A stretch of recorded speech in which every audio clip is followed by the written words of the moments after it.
আসসালামু আলাইকুম। আরেকটি নতুন রান্না নিয়ে হাজির হয়ে গেলাম। আমি আজকে রান্না করব লাউ শাক দিয়ে ডাল চিংড়ি। খুবই মজাদার একটি রেসিপি। যারা আমার চ্যানেলে নতুন হয়ে থাকেন তারা আমার চ্যানেলে যদি আমার ভিডিও ভালো লেগে থাকে তাহলে একটা লাইক দিবেন, কমেন্ট করবেন আর সাবস্ক্রাইব করবেন। প্রথমে দিয়ে দিলাম 2 টেবিল চামচ তেল। তেলটা গরম হয়ে আসলে আমি রসুন কুচি দিয়ে দিব। রসুন কুচি আমি 2 টেবিল চামচ পরিমাণ রসুন কুচি নিয়ে নিয়েছি। এই গরমে খুব হালকা খাবার খেতে খুব ভালো লাগে, তাই আজকে আমি দুপুরে মসুর ডাল দিয়ে চিংড়ি দিয়ে লাউ শাক রান্না করেছি। এরপর দিয়ে দেব একটা টমেটো কিউব করে কেটে। এরপর একটু আলু কুচি দিলাম, একটা আলু কুচি দিলাম, আমি একটা মাঝারি সাইজের আলু কুচি কেটে দিলাম। আলুটা দিলে শাকটা খেতে একটু মিষ্টি মিষ্টি স্বাদ হয়, ভালো লাগে। এরপর চিংড়ি মাছ দিয়ে দিলাম। চিংড়ি মাছটা দিয়ে এবার সব কিছু দিয়ে আমি একটু নেড়ে চেড়ে দিলাম।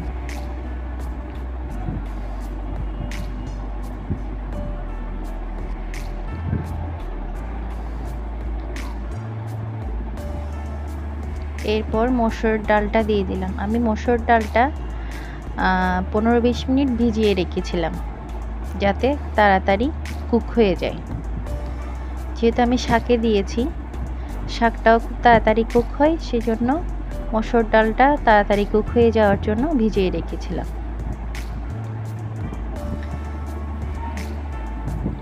যেহেতু শাক রান্না, আমি বেশি মশলা ইউজ করব না।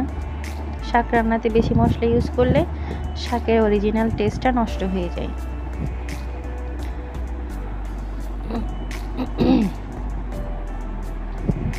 এরপর একটু নেড়ে চেড়ে দিলাম।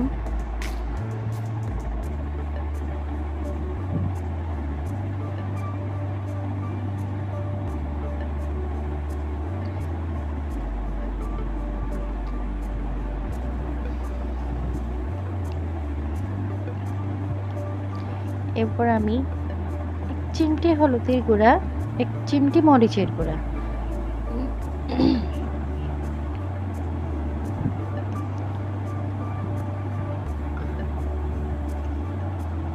দিয়ে ঢাকনা দিয়ে দিলাম। এরপর ঢাকনা তুলে একটু নেড়ে চেড়ে দিয়ে দিলাম। বাস আমার সব কিছু কষানো হয়ে গিয়েছে।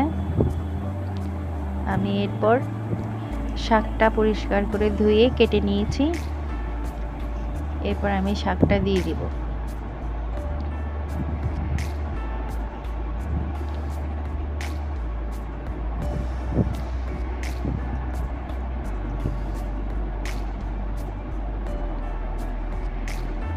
শাকটা দিয়ে দিচ্ছি। আমার একটু শাকটা বেশি মনে হচ্ছে, এতে কোনো সমস্যা না। শাকটা একটু পরেই সিদ্ধ হলে কমে যাবে। আপনারা দেখতে থাকুন। আমি ঢাকনাটা দিয়ে দিব।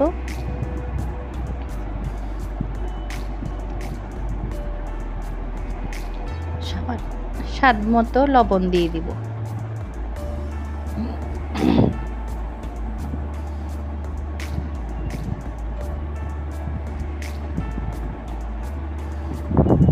এরপর ঢাকনা দিলে শাকটা একটু সিদ্ধ হয়ে আসলেই কমে যাবে। দেখুন শাকটা আমার কমে আসছে। এখানে পানি দিতে হবে না, শাকের একটা নিজস্ব পানি আছে, এই যে অনেক পানি বের হয়েছে দেখেন, এতে সিদ্ধ হয়ে যাবে। আল্লাহ হাফেজ।